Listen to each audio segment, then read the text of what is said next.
shaqo ku jiro ayaa shaqadii markaa ka soo laabaya ayaa wadada wax la galshay dhagar kale oo qaraxay. maalinba waa xaalad adduune halkan ama gurigan sida idin muuqata waxaa degan Calasow Hiraab Cali oo ka mid ahaa booliiska Soomaaliyeed gaar ahaan laanta dambi baarista.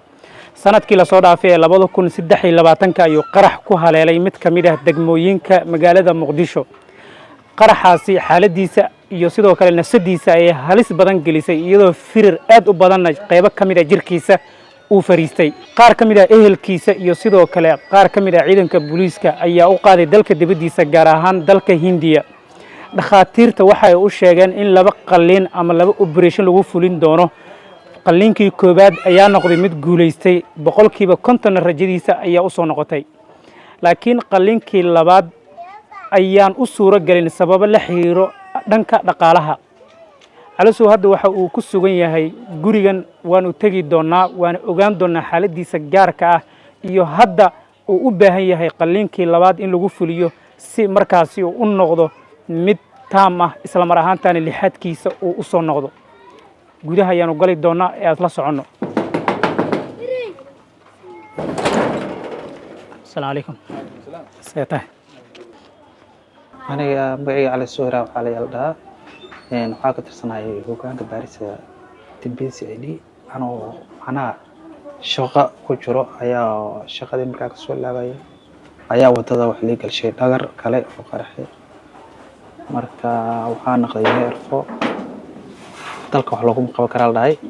markii la dhahay meelaha macaan lees wacay ahalkayga iyo taliska booliska ayaa caawiyeen waxaa la sameeyay laytiray Hindiya.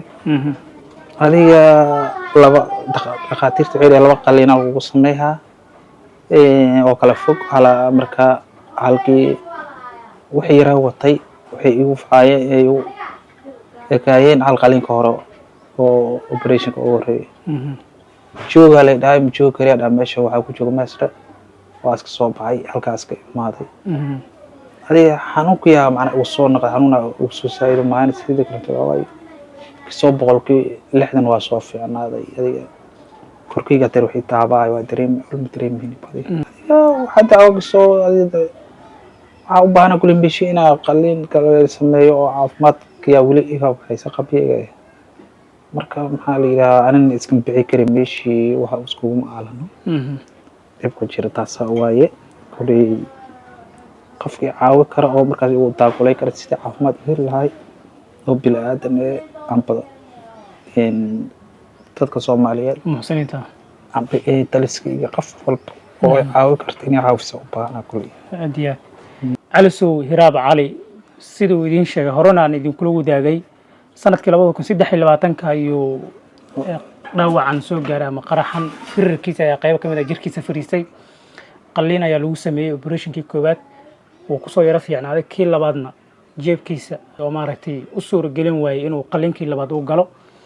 cid walba oo muxsiniin ah oo wanaaga jecel oo maaragtay walaalaha islaamka garab qabta ayuu fariin u dirsaday inay soo garab istaagaan iyo sidoo kale taliska booliiska uu qayb ka ahaa una ka tirsanaa booliiska Soomaaliyeed gaar ahaan laanta dambi baarista ayagana inay Calasow ay soo garab istaagaan oo sida ugu dhaqsiyaha badan la fariintiisa ay ugu soo jawaabaan.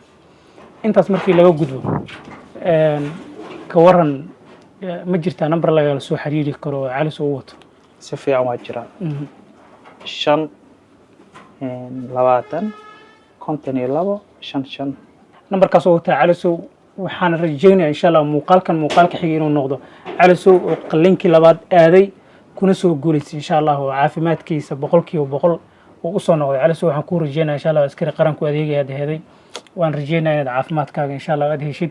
dadka muxsiniinta ah ee wanaagsan iyo sidoo kale taliska booliiska laftirkooda xitaa inay fariintan ay ka soo jawaabi doonaan insha Allah. insha Allah.